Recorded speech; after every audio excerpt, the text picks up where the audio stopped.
আমাদের এই পৃথিবীতে এমন অনেক শক্তি আছে যাদের বশীকরণ করলে তারা মানুষের সব ইচ্ছে পূরণ করতে পারে। তবে তাদের বশ করার পদ্ধতি ভীষণ কঠিন, মৃত্যুকে আমন্ত্রণ জানানোর মতো ভয়ঙ্কর। একটা সামান্য ভুলও মৃত্যুর দিকে ঠেলে দিতে পারে, আর সেখান থেকে পিছিয়ে আসার কোনো উপায়ও নেই। রাত তখন 11টা বাজে। শশী বিছানায় শুয়ে আলমোড়া ভাঙছিল। অনেকক্ষণ ধরে চেষ্টা করেও কিছুতেই ওর ঘুম আসছিল না। আর পাশের বিছানাতেই ওর বন্ধু অঙ্কিত নাক ডেকে ঘুমোচ্ছিল। 1 সপ্তাহ আগেই শশী গ্রাম থেকে শহরে এসেছে। ও শহরে নতুন চাকরি পেয়েছে। ওর খুব মায়ের কথা মনে পড়ছিল। ও মাকে যত তাড়াতাড়ি সম্ভব এখানে নিয়ে আসতে চাইছিল। ও মায়ের কথা ভাবছিল, এমন সময় কেউ একটা ডোরবেল বাজালো।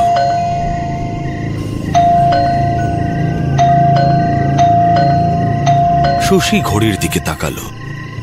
রাত তখন প্রায় 1টা বাজে। এত রাতে কে আসতে পারে? ও অঙ্কিতকে ঘুম থেকে জাগালো।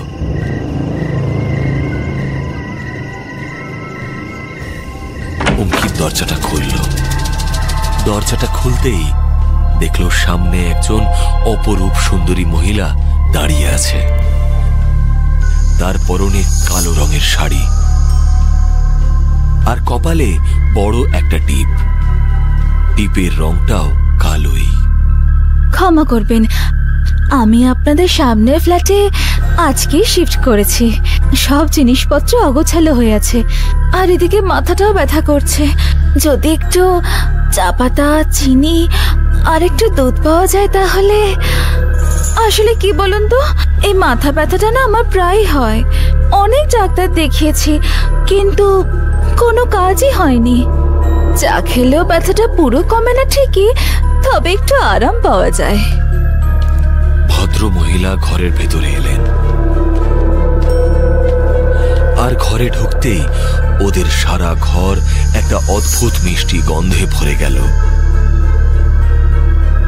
ভদ্র মহিলা অদ্ভুত নজরে পুরো ঘরটাকে দেখতে লাগলো। শশী ওর জন্য চা বানাতে গেল। অঙ্কিত ওর সামনেই একটা চেয়ারে বসে পড়ল। ওই ভদ্র মহিলা কখনো শশীকে কিচেনে চা বানাতে দেখতে লাগলো, আর কখনো সামনে অঙ্কিতকে দেখতে লাগলো। শশী হাতে চায়ের কাপ নিয়ে ঘরে এসে ভদ্র মহিলাকে ডাকলো। ম্যাডাম, এই নিন গরম গরম চা। শশীর কথা শুনে মহিলা চমকে উঠল। তারপর শশীর হাত থেকে চায়ের কাপটা নিল, আর চা খেতে খেতে আরো একবার শশী আর ঘরের চারদিকে চোখ বুলিয়ে নিতে লাগলো। চা কেমন হয়েছে? কি কি জিজ্ঞেস করলেন আপনি? না, জানতে চাইছি যে চাটা কেমন লাগলো। ভদ্র মহিলা খুবই রহস্যময় ভঙ্গিতে উত্তর দিল, খুব ভালো, একদম আপনার মতো। কিছু মনে না করলে একটা কথা বলি? আপনি খুব সুন্দর সেন্ট লাগান। আপনি ঘরে আসতেই আমাদের সারা ঘর সুগন্ধে ভরে গেছে। শশীর কথা শুনে ভদ্র মহিলা অদ্ভুত ভঙ্গিতে হাসতে লাগলো। তারপর বলে উঠল, আচ্ছা এবার আমি আসি। আপনারা সত্যি খুব ভালো। আপনারাও আসুন না একদিন আমার বাড়িতে। চা খেয়ে ভদ্র মহিলা চলে গেল। কিন্তু এরপর থেকে কেন জানি না শশীর মনে হতে লাগলো ওই মহিলা যেন সব সময় জানালা দিয়ে শশীকেই দেখছে। শশী জানালার কাছে এসে দাঁড়াতো। ওই মহিলা টানা শশীর দিকে তাকিয়ে থাকতো। সে রাত 12টাই বাজুক না কেন। শুধু তাই নয়, ভদ্র মহিলা শশীকে দেখে শুধু হাসতই না, তার সাথে হাত নেড়ে শশীকে ওর কাছে যাওয়ার জন্য ইশারা করত। কিন্তু শশী কখনোই ওর বাড়িতে যাওয়ার জন্য সাহস করে উঠতে পারেনি। এক রাতের কথা, ঘড়িতে তখন 1টা বাজে। চারিদিক নিস্তব্ধ। মাঝে মাঝে শুধু কুকুরের ডাক শোনা যাচ্ছিল, আর তারপরেই নিশ্ছিদ্র নিস্তব্ধতা। শশী আর অঙ্কিত তখন গভীর ঘুমে মগ্ন। তখনই হঠাৎ ঘরের লাইটগুলো নিজে নিজেই দপদপ করতে লাগলো, আর সারা ঘরে সেই সুগন্ধটা ছড়িয়ে পড়েছিল যেটা ওই মহিলা আসার সাথে সাথে এসেছিল। আর তারপরে সারা ঘরে ওই মহিলার গলার স্বর শোনা যেতে লাগলো। ওই মহিলা শশীকে ঘুম থেকে তোলার চেষ্টা করতে লাগলো। শশী, ও শশী, শোনো না, ওঠো না, ওঠো না শশী। ক্ষমা করো, আমি আবার এত রাতে তোমায় বিরক্ত করতে এসেছি, কিন্তু কি করব, যন্ত্রণায় আমার মাথা ফেটে যাচ্ছে। প্লিজ তুমি আমার জন্য এক কাপ চা বানিয়ে দাও না। ওঠো না শশী, শশী ওঠো না। ভদ্র মহিলার জোরাজোরিতে শশীর ঘুম ভেঙে যায়। চোখ খুলে সামনে ভদ্র মহিলাকে দাঁড়িয়ে থাকতে দেখে শশী চমকে ওঠে। আরে আপনি আপনি এখানে, আপনি ভেতরে এলেন কি করে? আমরা আবার ভুল করে দরজা খুলে রেখে দিইনি তো?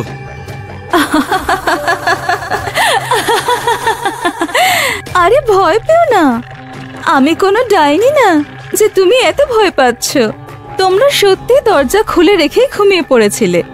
একদিকে ভালোই হলো, না হলে তোমরা যা গভীর ঘুমেছিলে তাতে আমি ডাকলে তো শুনতেই পেতে না। কি ঠিক বললাম তো? হ্যাঁ হ্যাঁ, ঠিক বলেছেন। তারপরে ওই মহিলা শশীকে যা বলল তা শুনে শশী একদম ঘাবড়ে গেল। শশী, কিছু মনে না করলে আমি তোমায় একটা কথা বলতে পারি?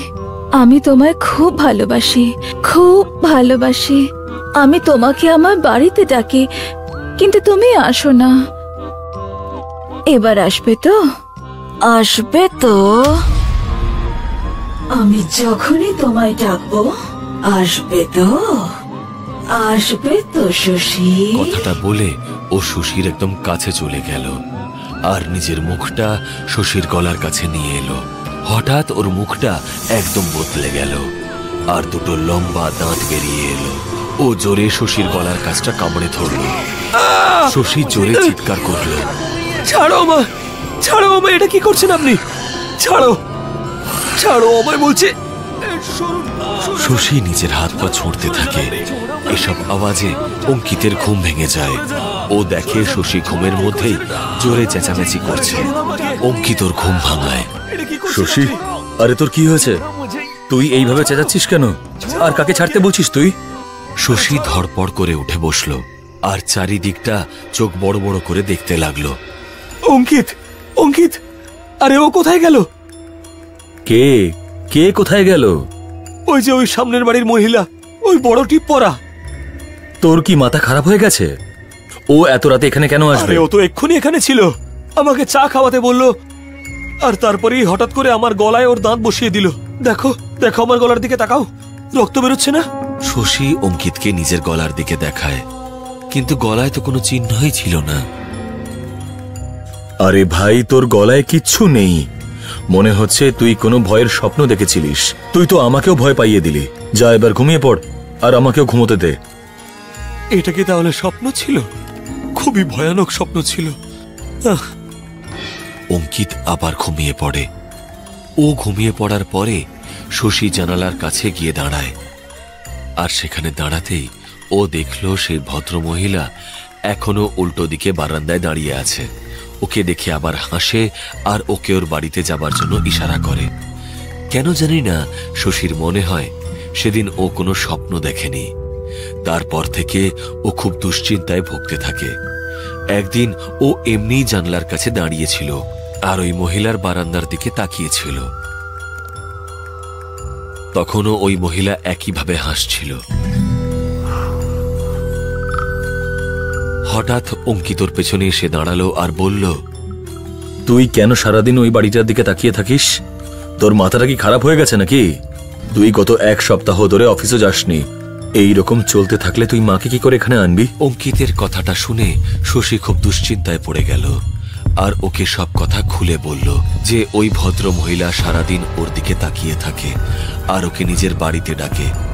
এসব শুনে অঙ্কিত বলল, আরে এসব তোর মনের ভুল। আমি তো ওকে কখনো দেখিনি। সত্যি কথা বলতে কি, সেই রাতের পর আমি ওকে আর কোথাও দেখিনি। জানিও না উনি কোথায় থাকেন। যাই হোক, তোর যদি ওই মহিলাকে নিয়ে অসুবিধে থাকে তাহলে আমরা এখান থেকে অন্য কোথাও চলে যাব। এই প্রস্তাবটা শশীর পছন্দ হলো, কিন্তু সেই রাতের পর শশীর সাথে আরো অদ্ভুত অদ্ভুত ঘটনা ঘটতে লাগলো। পরের দিন রাতে ও যখন ঘুমানোর চেষ্টা করছে তখন ও দেখল যে ওর বন্ধু অঙ্কিত ওর দিকে অদ্ভুত চোখে চেয়ে আছে। ওর চোখ দুটো রক্তের মতো লাল আর ওর মুখ দিয়েও অদ্ভুত অদ্ভুত আওয়াজ বেরোচ্ছে। হঠাৎ ও সারা ঘরে প্রচন্ড জোরে ছুটতে শুরু করে দেয় আর দৌড়তে দৌড়তে হঠাৎ দেওয়াল বেয়ে উঠতে থাকে। তারপর ওখান থেকে নেমে আসে আর দৌড়তে দৌড়তে অজ্ঞান হয়ে যায়।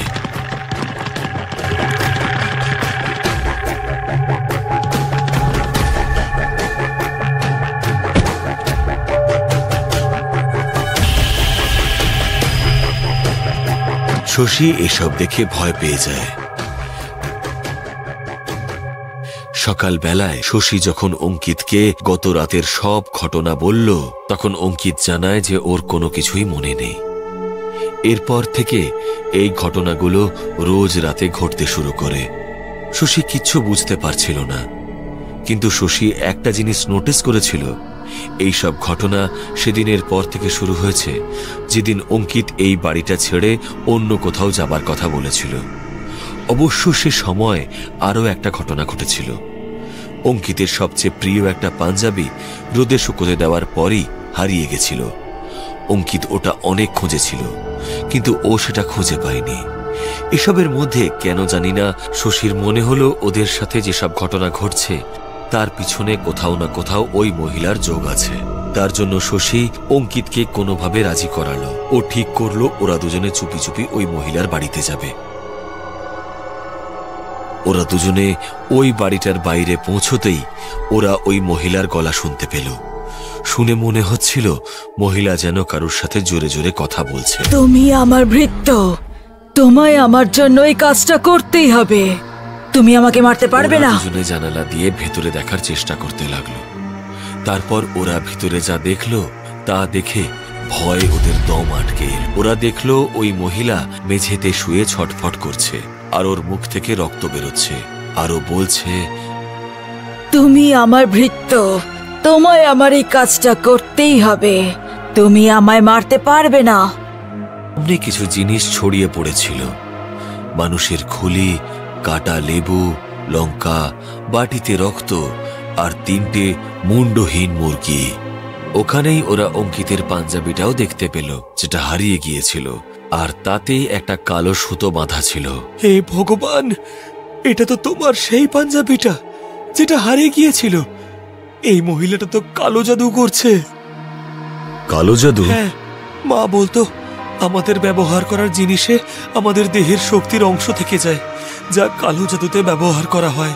তোমার পাঞ্জাবিটা ওই চুরি করেছিল আর এটার সাহায্যে ও তোমায় বশ করত, আর যার ফলে তুমি রোজ রাতে ওই রকম ভয়ঙ্কর কাজকর্ম করতে। কিন্তু ও আমার উপরে কালো জাদু কেন করতে চাইছিল? তুমি আমায় বলেছিলে না যে আমরা এই বাড়িটা খালি করে দিয়ে চলে যাব।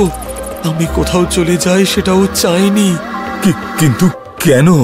কারণ ও আমায় ভালোবাসে আর ওর মনে হচ্ছিল তুমি আমাদের ভালোবাসার পথে বাধা হয়ে দাঁড়াচ্ছ।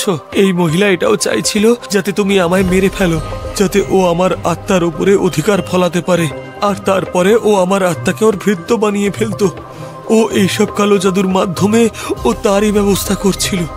কিন্তু মনে হচ্ছে ও কিছু একটা ভুল করে ফেলেছে আর ওর জাদু ওকেই কাহিল করেছে।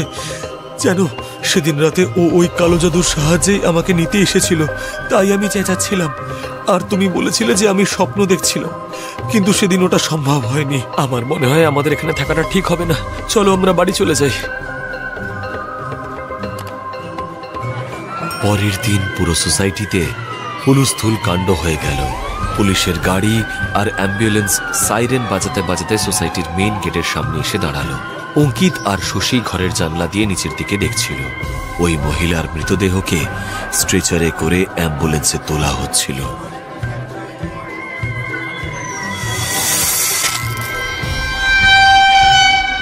গল্পটা ভালো লাগলে লাইক, কমেন্ট, শেয়ার করে দিন। আর নতুন গল্পের নোটিফিকেশন পেতে সাবস্ক্রাইবের পাশে বেল আইকনটা প্রেস করে দিন।